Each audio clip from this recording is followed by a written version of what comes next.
사랑과 평화다 2권 제3장 홍길동 대작전 인생의 허물을 느끼다.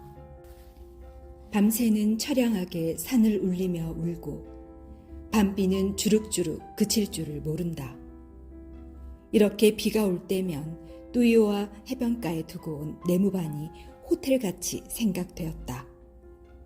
작전 텐트를 치기는 했지만 바닥에 물이 차 올라온다. 바위 위에 친 텐트 바닥에 판초 우위를 타고 빗물이 도랑물이 되어 텐트 안으로 흘러 들어온 것이다.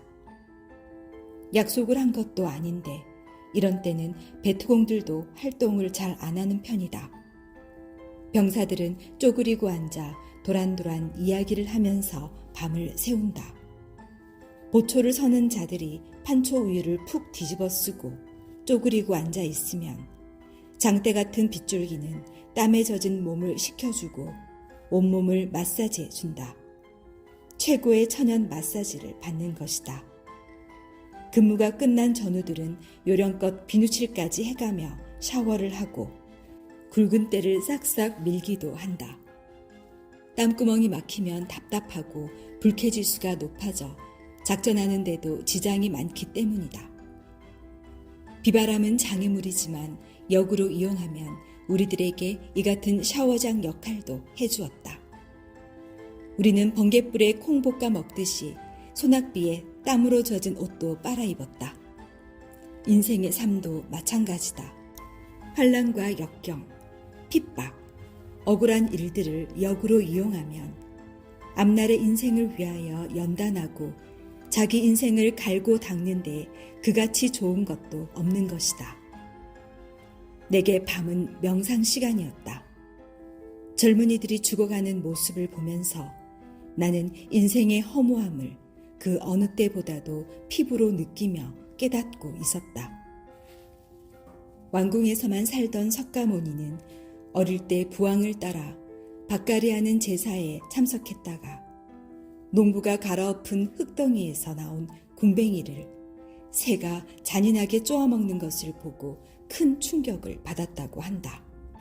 평소 인생의 의미에 대해 고민하던 그는 어느 날 왕궁을 나와 돌아다니면서 늙은이, 병든 이를 보게 되었고 또 죽은 시체를 메어가는 것을 처음으로 보면서 인생이 저렇게 죽는구나 하고 인생의 허물을 깨달았다고 한다.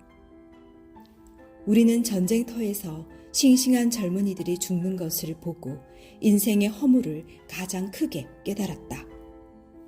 하나님은 허무한 세상에서 끝나지 말고 허무하지 않은 영원한 하늘나라에 와서 살라고 모든 인생들에게 여러 가지로 인생의 허무함을 깨닫게 해주었다. 새벽을 기다리는 정글의 사나이들. 새벽은 이들이 생명을 사냥하는 것이 얄미운지 좀처럼 빨리 오지 않고 있었다. 그리운 고향, 그리운 사랑. 전쟁터의 사나이들에게 안쓰러운 것이 몇 가지 있다. 그중 하나는 한낮에 뜨거운 태양이 내뿜는 열기, 40도씨를 오르내리는 더위다. 옷은 비에 맞은 듯 땀으로 흠뻑 젖는다. 행군과 수색으로 지친 병사들은 어서 해가 져 어두워지기를 기다린다. 그러다가 밤에 보초를 설 때면 졸려서 몸부림치며 어서 날이 새기를 또 기다린다. 매일 반복되니 낮도 밤도 모두 지겨운 환경이 되는 것이다. 그리고 너나 할 것 없이 두고 온 고향이 그렇게도 그리워진다. 고향에 살 때는 전혀 고향 생각을 하지 않고 그리움도 몰랐던 자들이 고향을 떠나 먼 이국 땅에 와 있으니 무엇보다도 고향을 그리워했다. 이 모습은 낮에 박박 기는 것보다 더 안쓰러웠다.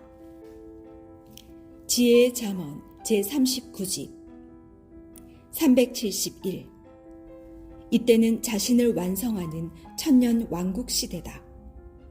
이때가 사망권을 완전히 벗어나 왕같은 제사장이 되는 때다.